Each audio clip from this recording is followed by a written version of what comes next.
Two new detention camps, one rising from the dust of the Texas desert and one disappearing into the swamps of the Everglades, and they're testing how far a president's power can reach.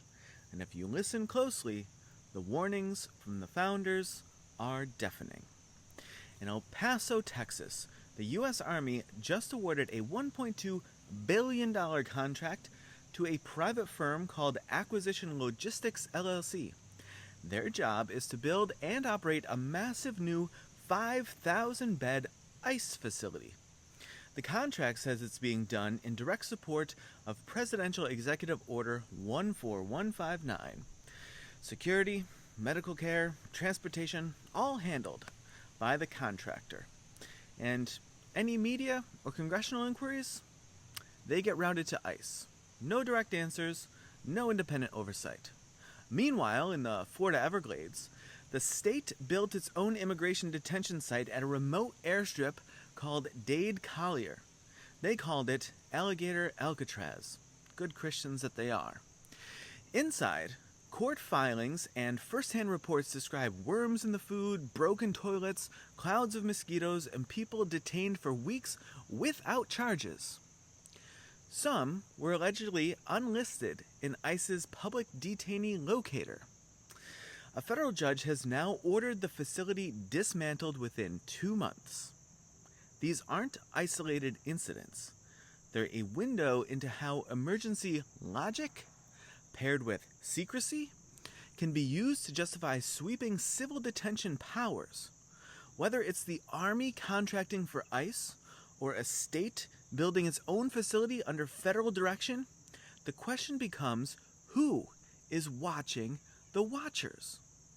James Madison warned us plainly. The accumulation of all powers, legislative, executive, and judiciary in the same hands, may justly be pronounced the very definition of tyranny. That's from Federalist 47.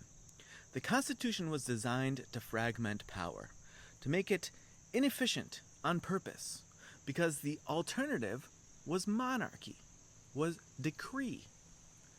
Hamilton agreed energy in the executive was essential, but only if it's paired with accountability, not immunity, not impunity, just energy with a leash. The suspension clause in Article 1 guarantees habeas corpus unless Congress suspends it in a rebellion or invasion. And even with a declared border emergency in place, Congress hasn't suspended those rights. And the courts are still open. If it feels familiar, it should.